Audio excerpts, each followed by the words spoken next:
en Meurthe-et-Moselle, où j'ai commencé ma carrière, il y a longtemps de ça, j'étais nommée comme jeune prof de maths à Jarny. Donc s'il y a des Meurthe-et-Mosellans par ici, ça doit leur dire quelque chose. Mais je ne vais pas vous raconter ma vie, je suis là pour vous entretenir autour de jeux et apprentissage avec une utilisation d'un vieux concept didactique qui est jeu de cadre, qui va un petit peu me servir de fil directeur et me permettre un tout petit peu d'aborder quelques aspects de cette fameuse méthode de Singapour dont on nous rebat les oreilles depuis quelques mois.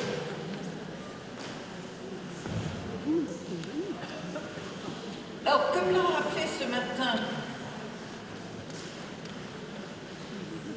Gilles Brugel, en 86, à Bordeaux, le Congrès national de l'AJM avait comme titre cette école où les enfants jouent.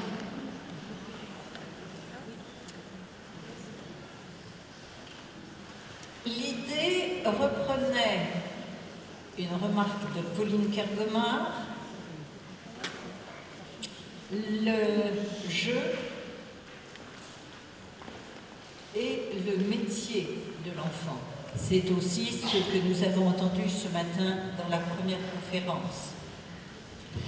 Et depuis donc plus de 150 ans, notre école maternelle française est une école où le jeu a une part essentielle pour mettre les enfants en posture d'écolier, donc d'élèves qui apprennent. Et ce, depuis l'origine, ça concerne des enfants de 2 à 6 ans. Sur une de mes dernières diapositives, vous verrez que je redonne quelques éléments de bibliographie, dont un ouvrage que j'ai commis il y a déjà quelques années sur enseigner les mathématiques aux élèves de 2 à 3 ans. Parce que, et ça a été mon premier cri de guerre quand l'AJM a constitué un conseil scientifique, ça a été de dire des enfants dès 2 ans, jusqu'avant ils ne sont pas concernés par l'école maternelle, sont capables d'apprentissage mathématique. Ça peut surprendre, ça oblige peut-être à repenser ce qu'on appelle apprentissage mathématique.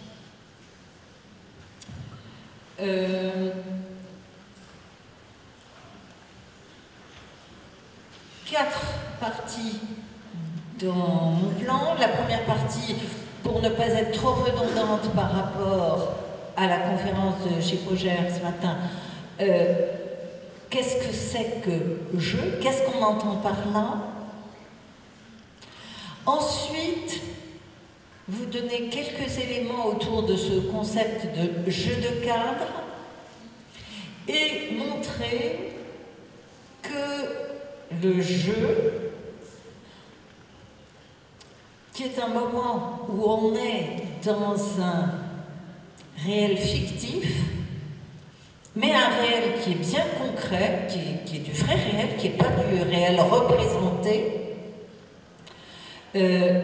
correspond très largement à ce qui est le temps 1 de la méthode de Singapour. Et on verra comment partir de là pour aborder les temps 2 et 3 de cette méthode de Singapour. Alors, qu'est-ce qui fait que quelque chose peut être qualifié de jeu? Et là, je vous propose un texte de Victor Hugo, que vous connaissez certainement. Je vous le relis. Cosette posa Catherine sur une chaise, puis s'assit à terre devant elle et demeura immobile, sans dire un mot, dans l'attitude de la contemplation. « Joue donc, Cosette, dit l'étranger. »« Oh, je joue, répondit l'enfant. Tout le monde resitue cette scène des Misérables. Catherine, c'est la belle poupée que l'étranger vient d'offrir à Cosette. Donc, pour nous, c'est pas toujours simple de se rendre compte qu'à un moment d'activité, ce que fait le jeune enfant relève du jeu. Donc c'est plus compliqué que de penser simplement jeu, c'est jeu à règles, jeu, c'est être plusieurs, jeu, c'est jouer chacun son tour. C'est beaucoup plus vaste que ça. Pensez que jeu peut avoir deux sens, une activité. Je pense au jeu du corbillon. Tout le monde connaît le jeu du corbillon? Comment vous ne jouez pas au jeu du corbillon? Alors, on va prendre dans l'autre sens. Qui connaît le jeu du corbillon?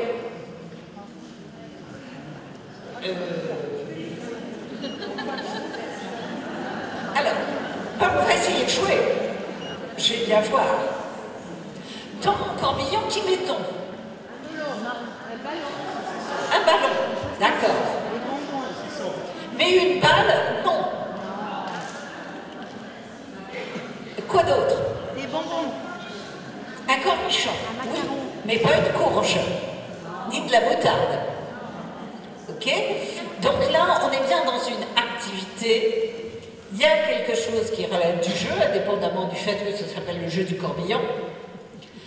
Il n'y a absolument aucun support palpable. Jeu de marchande, ça vous avez certainement tous des jeux de marchande dans votre classe. Jeu de tunnel numérique. On essaye d'y jouer? Tout le monde sait y jouer? Oh, bah alors.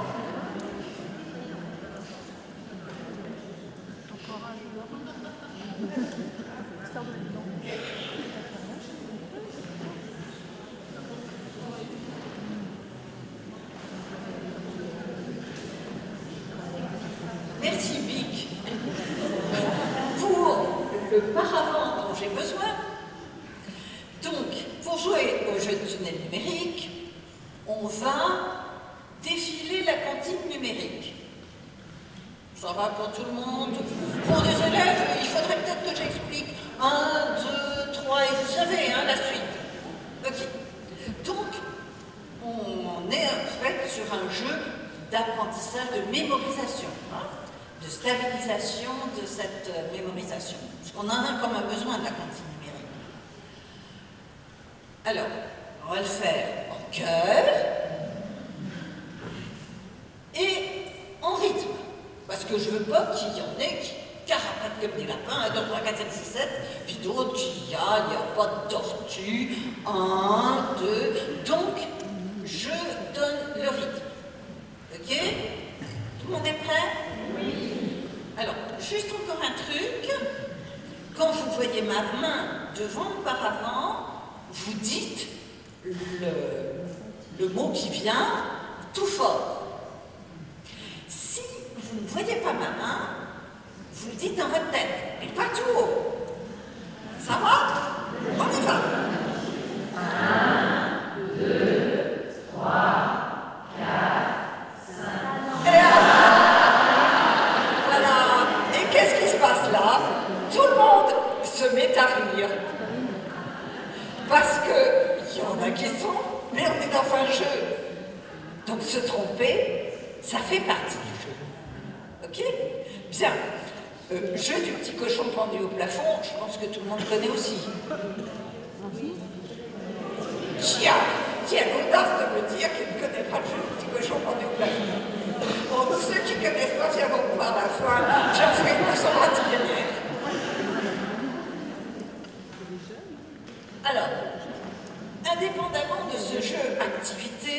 on a aussi le support de l'activité dans certains cas. Donc par exemple, les pièces d'un jeu de construction, les cartes d'un jeu de cette famille, les osselets d'un jeu d'osselets. Oui, je sais, ça se pratique plus beaucoup. Ça peut revenir, ça peut être encore intéressant. Les pièces d'un tas de grammes, les pinces à linge d'une file de pinces à linge numériques. Qu'est-ce qui va caractériser un jeu? Ce que M. Boucher ce matin appelait la frivolité. C'est-à-dire le fait que c'est une participation non contrainte. On a le droit de ne pas vouloir jouer à ce jeu-là. Ça, c'est quelque chose qui n'est pas si simple que ça à gérer dans la classe. Ça veut dire qu'il faut rendre le jeu alléchant et savoir ne pas vouloir le faire durer trop longtemps. C'est désintéressé, même s'il y a quand même une récompense quand on a gagné, qui est le simple fait d'avoir gagné. On n'a pas besoin d'avoir gagné quelque chose. On a gagné, point.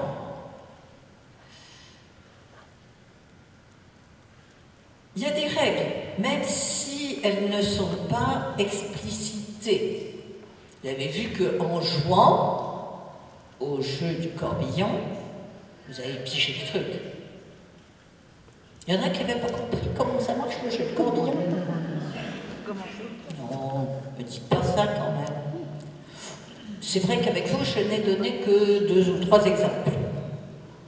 Avec des élèves, ça va peut-être durer plus longtemps. Mais ils pigent tous très vite.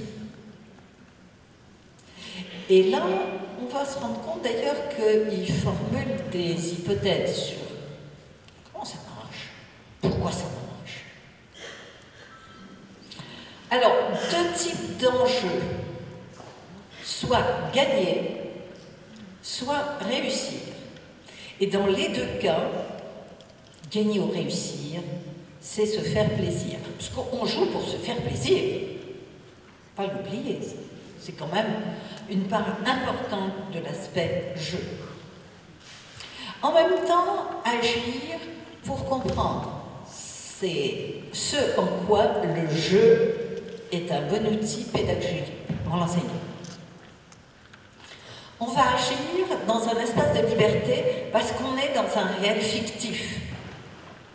Et que ce qu'on va faire en agissant est sans incidence sur le réel, le vrai réel, qui est extérieur au jeu et qui reste extérieur au jeu.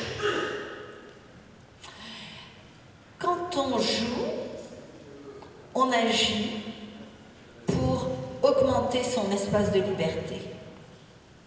On va pouvoir essayer des choses, on va pouvoir regarder ce que font les autres. Et donc, se donner des droits de tenter quelque chose, d'essayer quelque chose dont on pense que ça va marcher, et puis qui peut-être ne va pas marcher du tout, donc au coup suivant, on essaiera de faire mieux. Toujours dans cette idée de jouer, c'est agir pour comprendre. Quand on joue, surtout quand on joue à plusieurs, mais pas seulement, même quand on est en train de faire un puzzle, ça va souvent être utile de parler. De parler à quelqu'un, de communiquer. Alors, le parler à peut être verbal ou non verbal. Vous verrez, souvent, quand un enfant est en train d'observer un autre enfant qui fait un puzzle, il y a des gestes de celui qui observe, qu'il faut quand même que l'enseignant contraigne un peu, c'est-à-dire qu'il n'y a pas de souci pour que tu regardes ce qu'il fait, mais tu regardes avec les yeux, pas avec les mains. Autrement dit, si tu as vraiment envie d'agir, eh ben, soit tu attends que celui qui est en train de jouer ait fini de jouer, soit tu lui demandes si tu peux faire quelque chose avec ce jeu, si tu peux intervenir. On va aussi, et ça c'est la phase de débriefing, on va parler à propos du jeu. D'écrire, j'ai fait ci, j'ai fait ça, il a fait ci, il a fait ça, peut-être j'ai fait ça et ça a marché. Ça commence à devenir plus intéressant.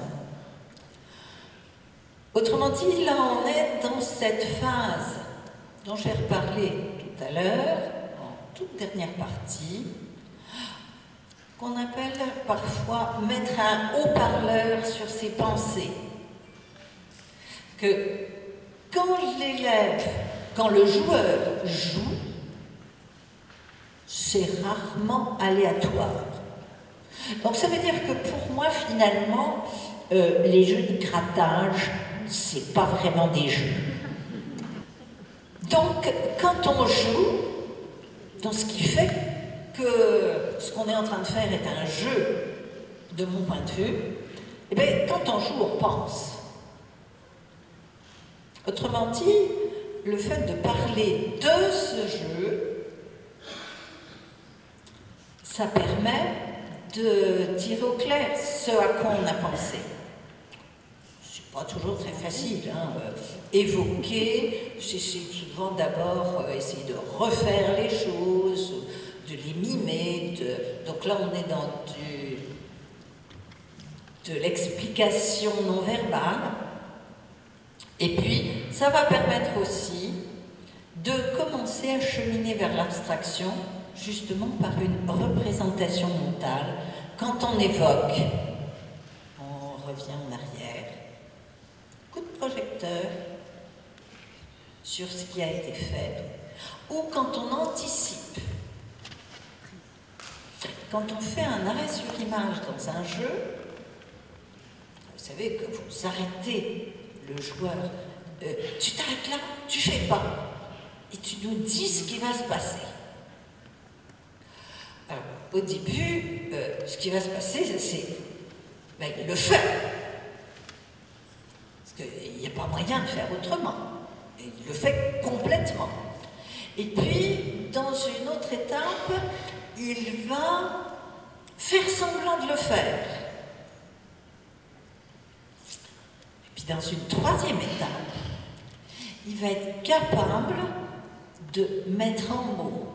Et tout ce cheminement, mais déjà, quand il est en train de faire semblant de faire, il est en train de cheminer vers l'abstraction.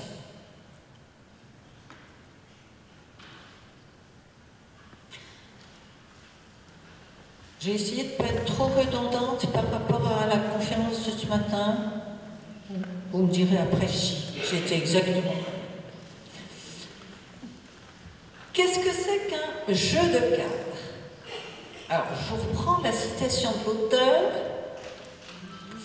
Un cadre est constitué des objets d'une branche des mathématiques.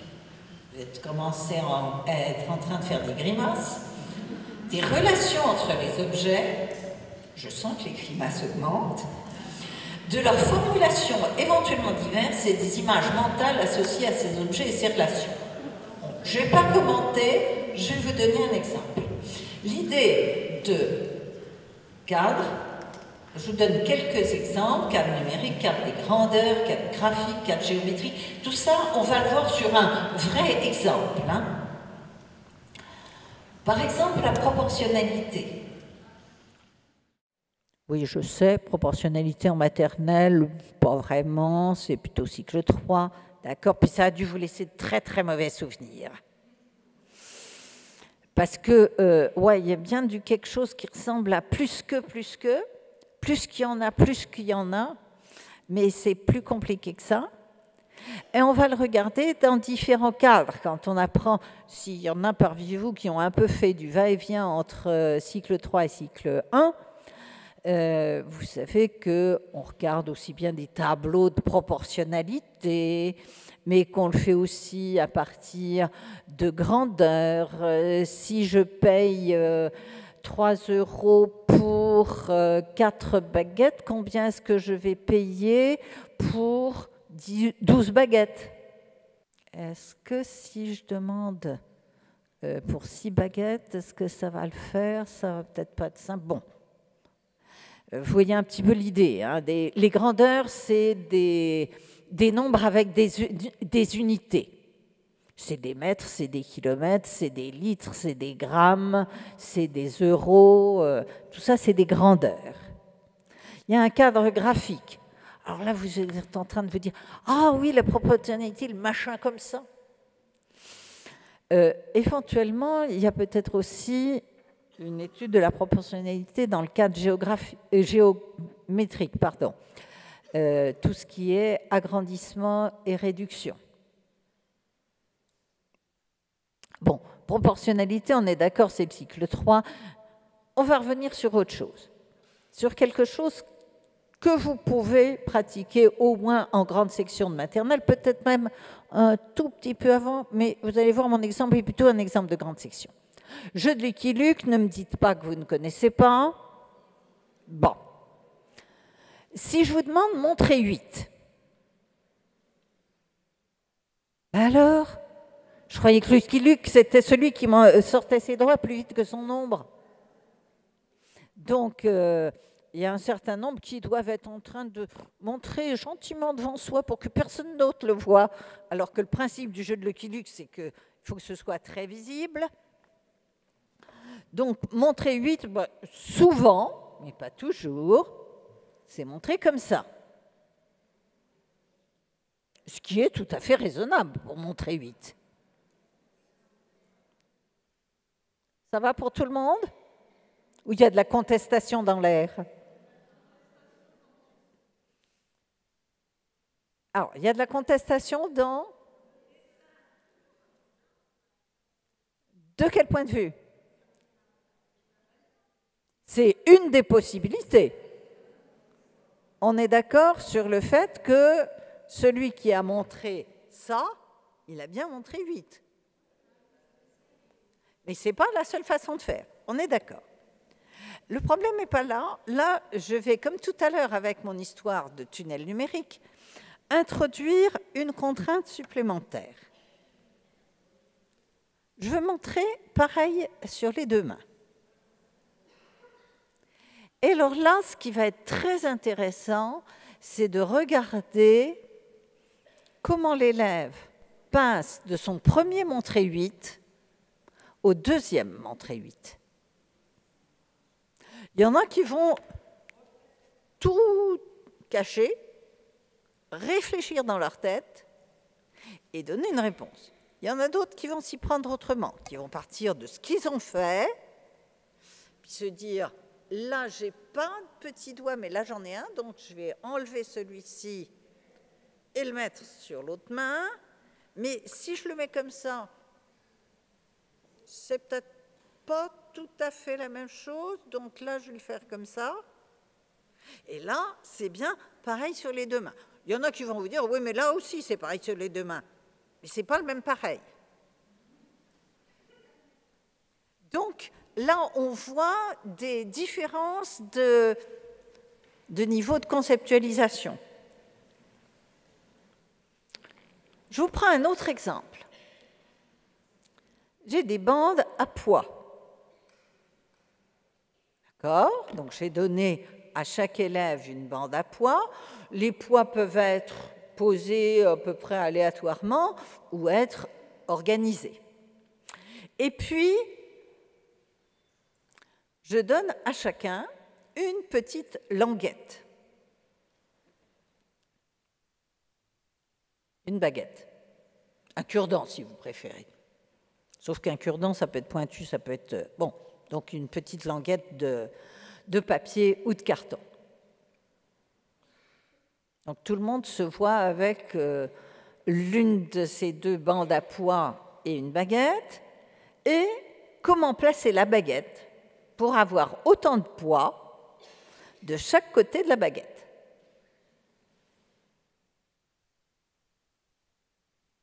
Tout le monde s'est trouvé une solution? Et là, on va se rendre compte qu'il y a plein de solutions. Je vous en ai mis 4, mais il y en a encore plein d'autres. Je présume que vous êtes en train de vous rendre compte que ces deux exemples sont un jeu de cadre sur un même concept. Dans les deux cas, là je vous donne un troisième exemple, j'ai un coloriage bicolore. Et donc, je demande autant de cases rouges que de cases vertes. Pas plus de rouge, pas moins de rouge, pas plus de verte, pas moins de verte. Troisième cadre. Le premier cadre, on peut se dire que ça devait être quelque chose de l'ordre du cadre numérique. Le cadre numérique implicite.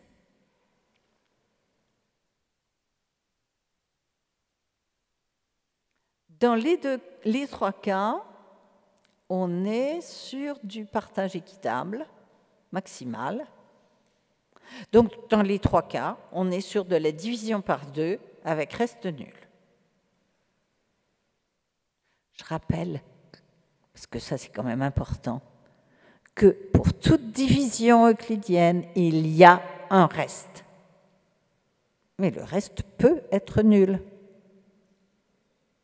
Ce qui n'est pas la même chose que pas de reste.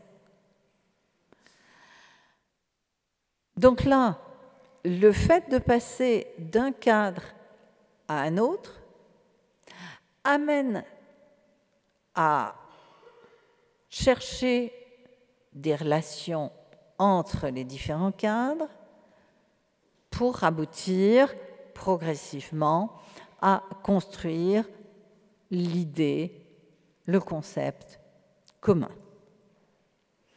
Alors vous allez me dire, la division maternelle, ça ne va pas à la tête. Puis d'un autre côté, vous allez vous dire, ah mais alors, finalement, leur histoire des 4 opérations CP, c'est peut-être pas totalement débile. Reste à savoir ce qu'on entend par les 4 opérations CP. Et ça, vous allez le trouver là-dedans, dans le rapport Villani-Torossian. Il y a plein de choses intéressantes dans ce rapport. Et comme c'est un document qui nous arrive d'en haut, c'est un document qui, quand on peut l'exploiter, il ne faut pas s'en priver.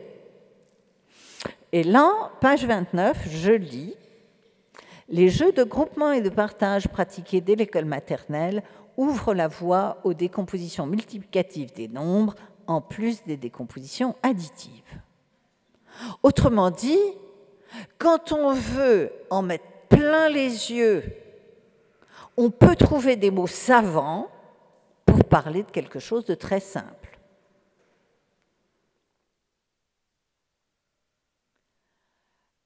On aurait pu le faire dans d'autres cadres. Partage équitable dans d'autres cadres, cadre de grandeur. J'ai des biscuits à répartir entre 2 poupées ou entre 2 élèves, ce qui est plus intéressant, sauf qu'avec les élèves, ils vont se dépêcher de manger les biscuits. Je peux le faire aussi avec un cadre géométrique pur et dur. Et là, vous allez peut-être vous poser des questions sur la réponse. Dans le premier cas, ça va. On peut aussi l'avoir dans le cadre de grandeur telles que longueur ou masse. Partage équitable en 2 parties, maximale, avec un reste nul. On est dans une histoire de milieu. D'accord? Masse, on peut le faire avec une balance de Roberval, par exemple. Oups. Cadre géométrique pur et dur. Partager un carré en 2.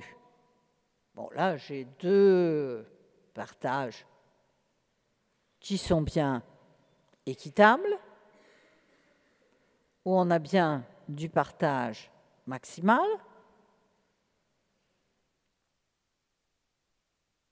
avec un reste nul. Et j'introduis une contrainte de plus. Je voudrais 2 formes identiques.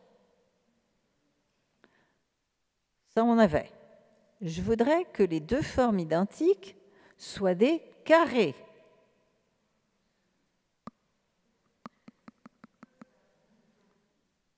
Oui. Et là, il faut se dire que, si, on peut y arriver. Oups, pourquoi est-ce que je vais en arrière? 2 carrés identiques. Vous êtes sûr? Oui, oui. Ces 2 carrés-là sont bien identiques et ils vont bien me donner le carré dont je suis partie.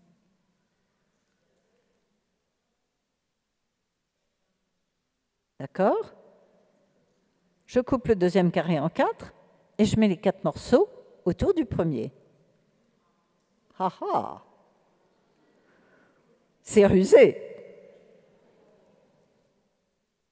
Je ne suis pas en train de vous suggérer de faire ça avec des élèves de grande section.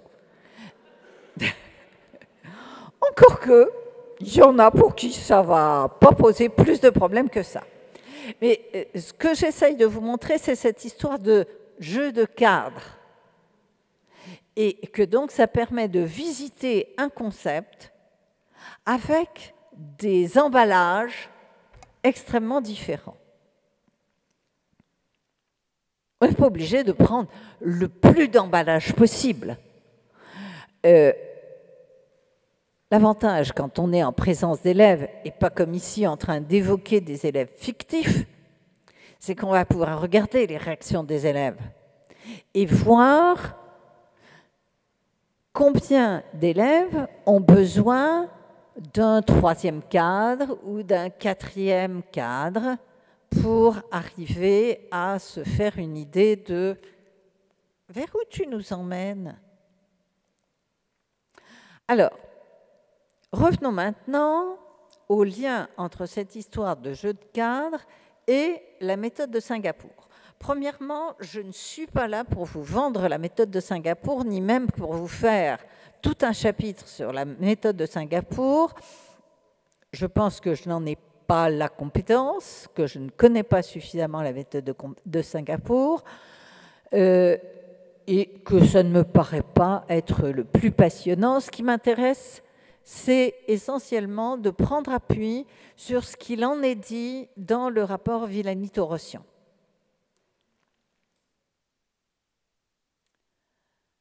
Il s'agit de résoudre, en première étape, résoudre des petits problèmes qui prennent appui sur des objets matériels ayant du sens pour l'élève.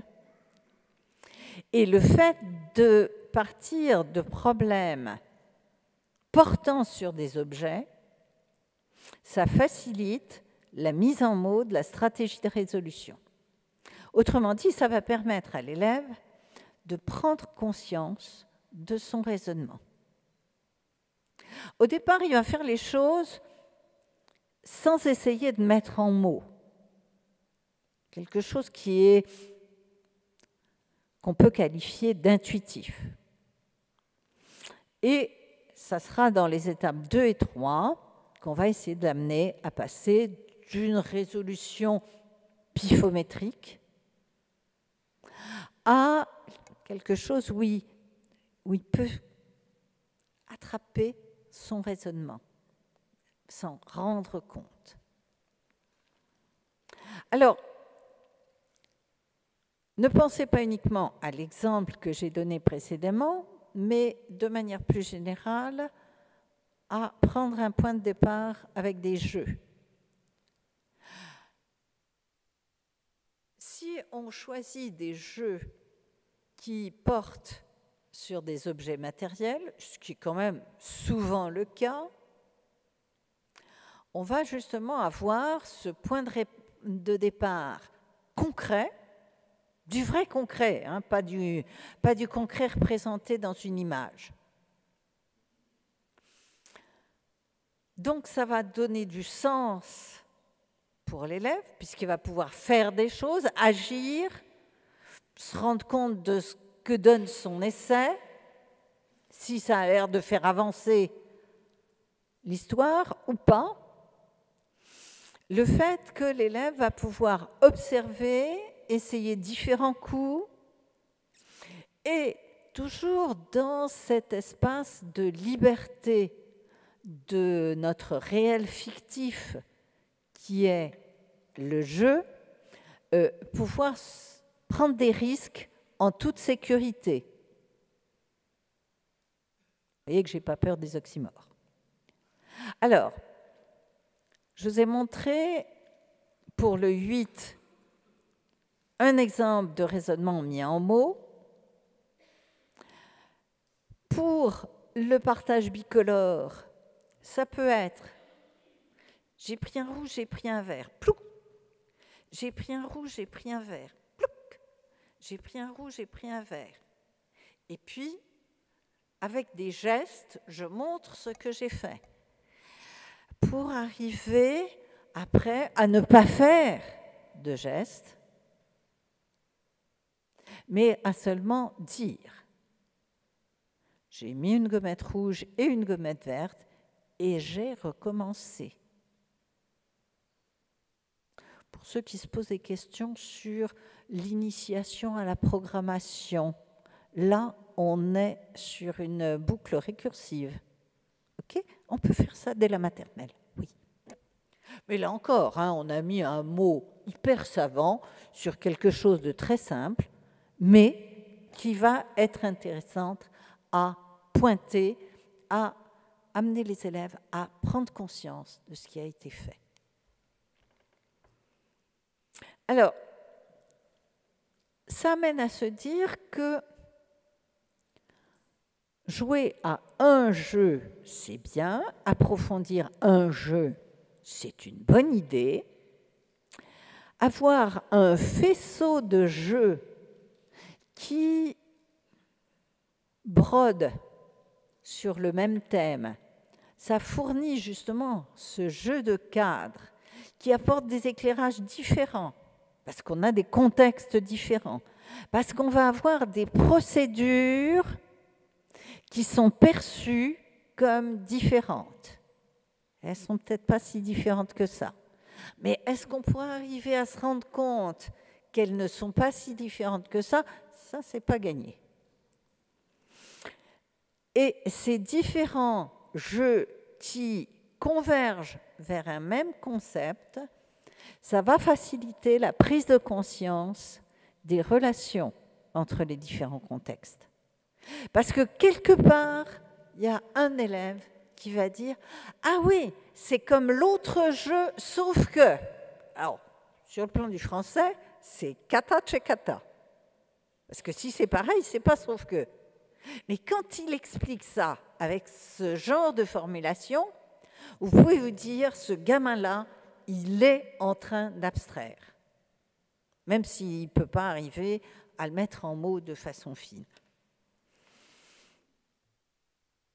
Alors, deuxième étape de la méthode de Singapour, c'est une étape de représentation. Troisième étape, c'est une étape d'abstraction. Pour nous, ça va essentiellement en maternelle. L'abstraction, c'est bien, mais la modélisation, ça peut être suffisant.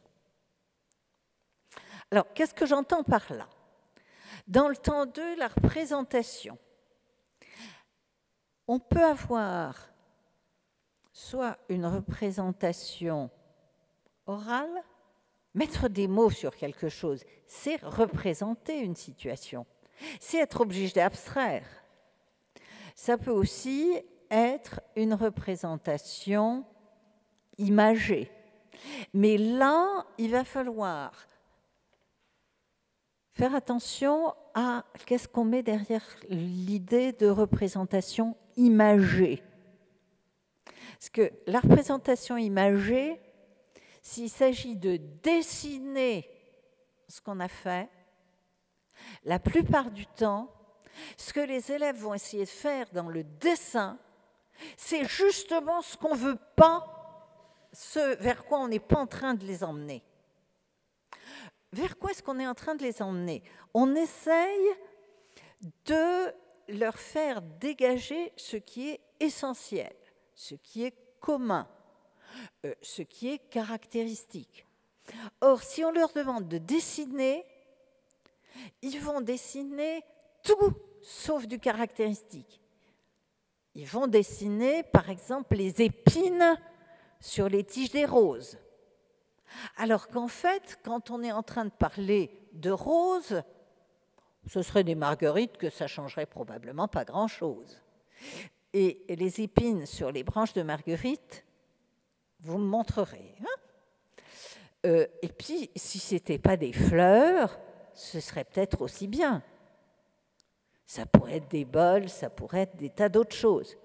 Autrement dit, si on arrive à représenter par des objets neutres, tels que des jetons, des cubes, des gommettes, là, on va aller vers ce qui est caractéristique.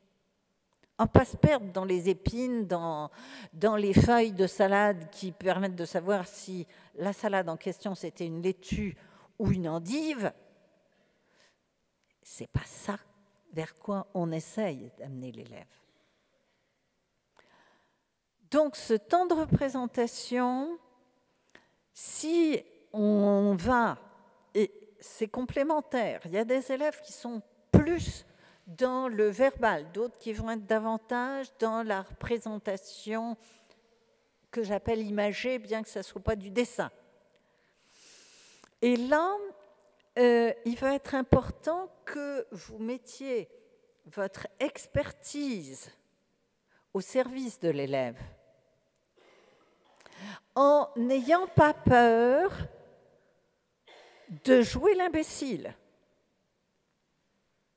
Autrement dit, quand l'élève commence à mettre en mots, vous pouvez essayer soit de dialoguer, soit de gestuer ce qu'il est en train de raconter, mais alors en le faisant au ras de la pâquerette, c'est-à-dire en faisant exprès de ne pas comprendre ce qui est sous-entendu et que vous avez très bien compris, et qui vous permet de savoir que l'élève a bien compris. Mais si vous ne jouez pas ce naïf qui fait l'imbécile, mais non, c'est pas ça que je voulais dire, t'as bien compris, ben, je suis pas sûre que j'ai bien compris. Tu peux le dire avec d'autres mots, il faut ramer hein, pour qu'il arrive à mettre en mots son idée. Parce que il est en train de travailler sur une matière complètement impalpable, qu'on n'a pas tant que ça l'habitude de lui faire travailler, qui n'est pas indispensable pour réussir ou pour gagner dans le jeu. Donc là, il y a un vrai effort où il va falloir préciser. Par exemple, quand il va vous dire « j'ai fait pareil sur les deux mains hein, », oui, pareil comment? Pourquoi c'est pareil? Quand l'élève est capable de parler que c'est pareil 4, par exemple, ou que c'est autant, ou que c'est pareil, bon, il va trouver des mots petit à petit, parce que vous allez avoir tiré pour opposer de la résistance, pour qu'il arrive à faire l'effort de communiquer, et là, plus de communiquer avec vous que de communiquer avec les autres. Parce que les autres, eux, ils sont moins bêtes que vous, ils ont compris tout de suite. Et ils n'auraient pas l'idée de lui dire « je ne comprends pas ». Il n'y a que vous qui allez pouvoir lui dire « je ne comprends pas », non pas parce que vous n'avez pas compris, mais parce que vous voulez qu'il fasse des progrès. Parce que vous voulez qu'il aille plus loin.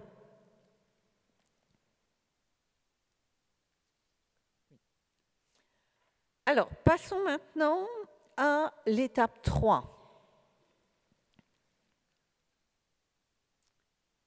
Attention, quand on parle d'abstraction en maternelle, il n'y a pas du tout besoin d'aboutir à un formalisme mathématique.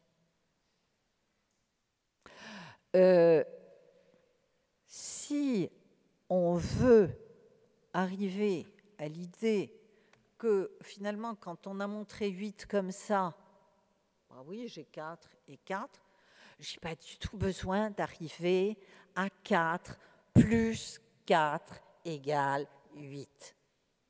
Ça, le CP fera ça très bien. Ce n'est pas votre boulot en maternelle.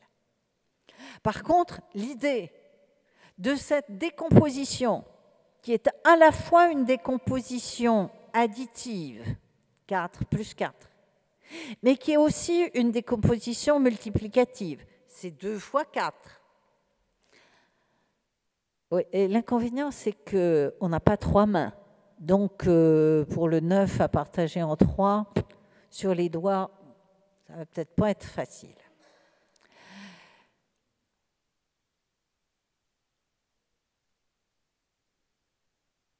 Ce qui nous importe, c'est de ne pas imposer ni une symbolisation a priori.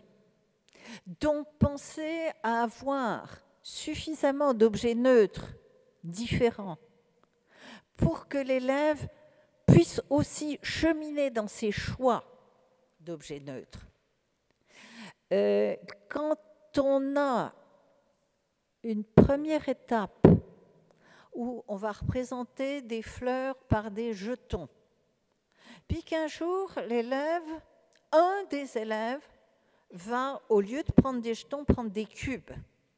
Vous allez voir qu'il y a des élèves pour qui les cubes, c'est pas simple que ça puisse représenter des fleurs. Que le jeton, c'était plus raisonnable. Donc ça veut dire que là, il y avait encore une pesanteur qui relevait un peu du dessin, de ce que j'ai considéré comme anecdotique dans le dessin. Donc, évitez de proposer un seul type de symbolisation possible. Évitez de proposer un seul type de schématisation. On n'est pas encore, ça sera peut-être l'objet des classes élémentaires, de proposer un type de schéma parce qu'il est très rentable, très efficace, très polymorphe, même s'il a l'air d'être très raide. En maternelle, il n'y a pas besoin d'aller jusque-là. Si déjà l'élève a bien fait ce pas en avant de passer de « je fais » à « je parle », je montre de manière schématique, il est déjà dans la construction de l'abstraction. Alors, en conclusion, parce que je veux vous laisser un peu de temps pour pouvoir poser des questions, pour pouvoir contester, pour pouvoir discuter, pour pouvoir chercher des exemples qu'on pourrait essayer de travailler ensemble. Une première conclusion, je l'ai déjà annoncé en introduction, c'est que les élèves, même très jeunes, sont capables d'apprentissage mathématique. Et qu'un point de départ réellement concret, manipulable, qu'ils peuvent au moins toucher, bouger, peut-être porter à la bouche pour les plus jeunes, est indispensable. Parce que là, ça va donner prise à des raisonnements en actes, ce qui n'est pas possible sur une représentation figurative. Deuxième grande série de conclusions, la représentation, qu'elle soit verbale ou qu'elle soit imagée, est une première étape vers l'abstraction. Et l'abstraction n'est pas synonyme, ne se réduit pas au formalisme mathématique. Troisième conclusion, vous allez me dire, mais attendez, on fait ça depuis des lustres. Ben oui, nous faisions de la méthode de Singapour sans le savoir.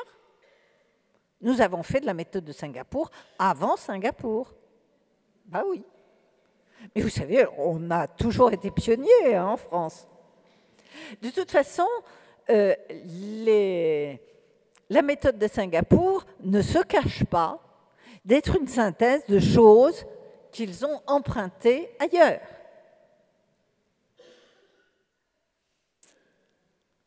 Je vous renvoie là à l'article Abstraction du dictionnaire de pédagogie de Ferdinand Buisson, 1887. C'est pas d'hier. J'ai bien dit 1887. J'ai pas dit 1987. Ne pas hésiter à s'appuyer sur le rapport Villani-Torossian, qui dit, c'est une citation, hein, c'est page 25, de la maternelle au lycée, on a 3 phases d'apprentissage. Manipuler, verbaliser, abstraire. Alors, ceux qui sont un peu sceptiques sur manipuler au lycée, je les renverrai à une thèse des années 80 où il y a eu une étude faite en comparaison sur 2 classes de terminale scientifique. Vous savez, les futurs polytechniciens, hein, comme on nous a dit ce matin, la crème de la crème, où on a déjà sélectionné à mort année après année.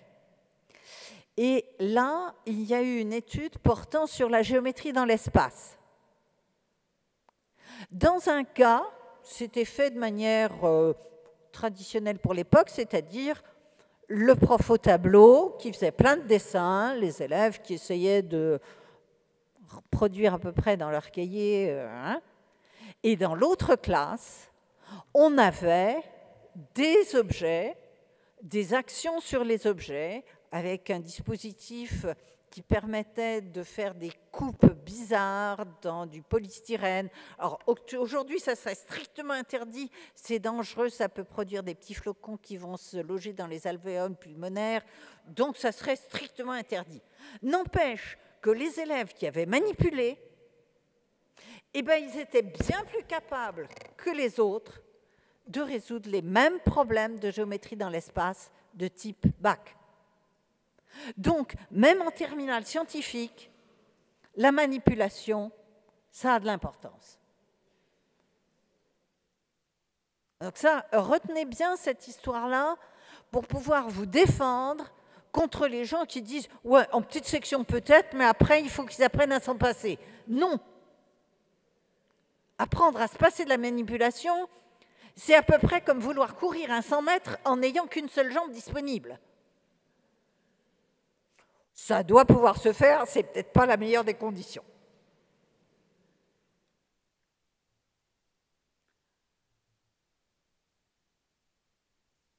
Trois éléments de bibliographie. Bien sûr, le rapport Villani.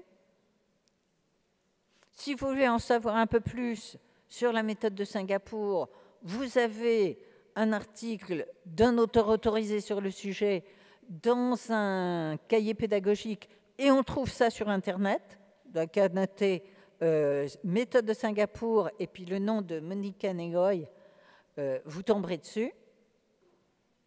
Et puis, si par hasard, vous avez envie de voir d'autres élucubrations de Madame Berdenot, vous pouvez toujours aller voir par là.